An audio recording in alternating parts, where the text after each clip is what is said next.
Before his feet touched the floor, the day had already started without him.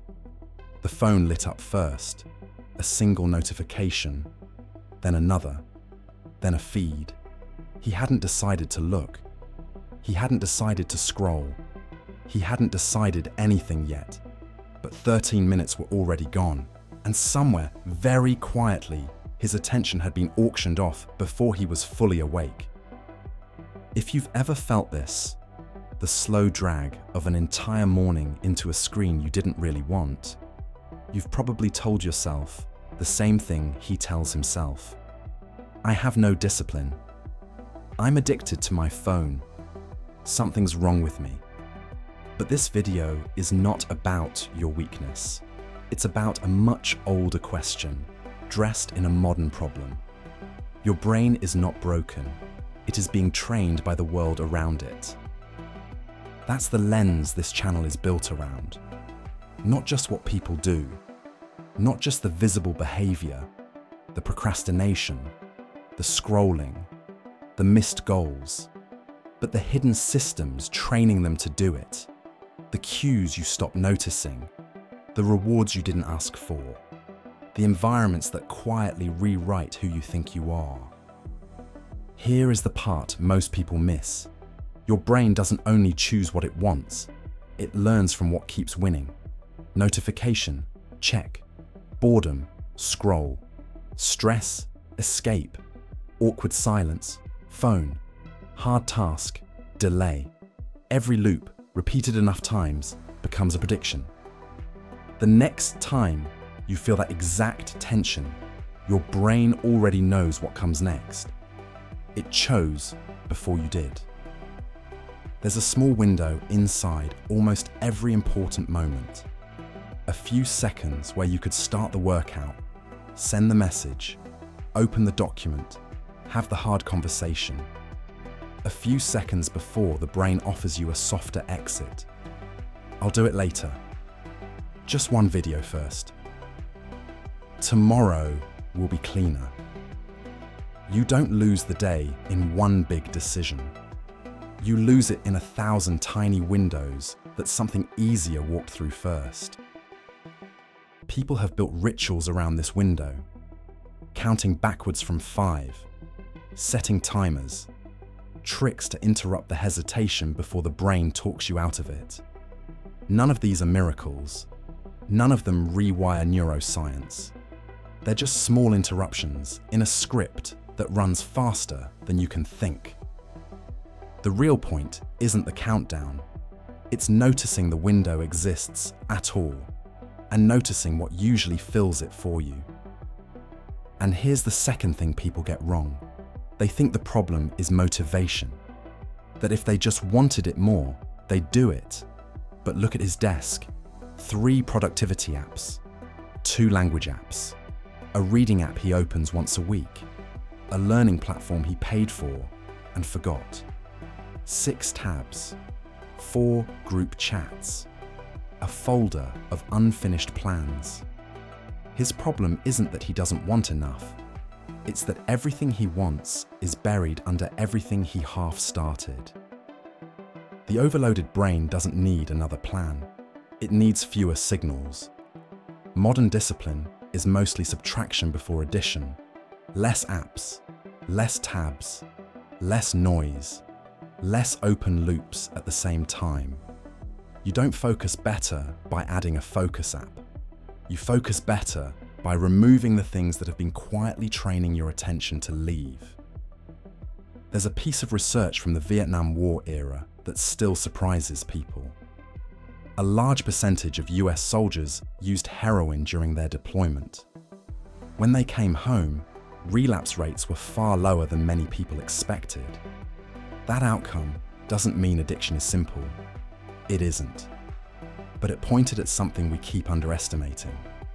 Behavior doesn't only live inside willpower. It lives inside places, inside cues, inside the people around you, inside the routines that surround the moment. Change the room, and you change what the room keeps teaching you to do. That's why the same person can have wildly different focus at a friend's apartment, at the library, at their parents' house, at a hotel. It's not a different self, it's a different system. The room you sit in every day has been quietly training you for years. Where the phone sits, where the laptop sits, what's within reach, what's not, which surface means work, which surface means escape.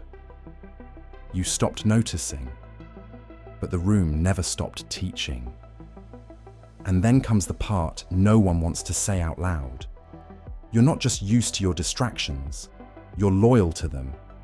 TikTok isn't a habit, it's how he relaxes. Netflix isn't passive, it's how he resets. Group chats aren't noise, they're how he stays connected.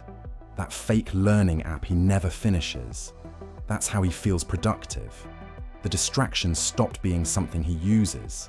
They became part of who he thinks he is. That's why removing them feels harder than it should. You're not just deleting an app.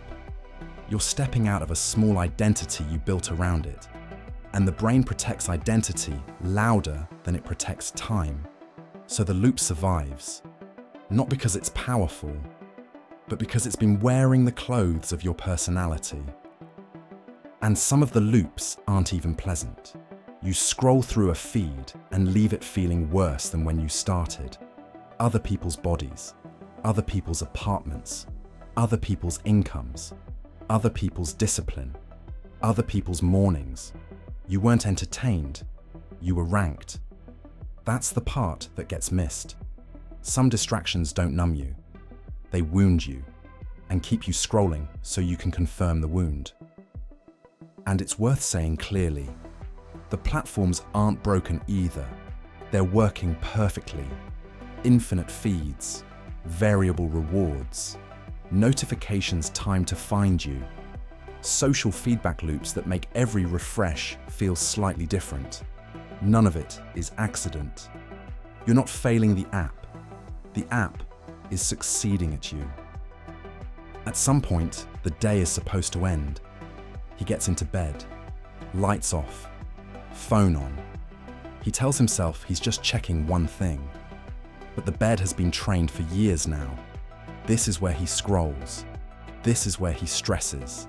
This is where he replays old conversations and previews tomorrow's anxiety. The room learned the wrong cue, and so did his body.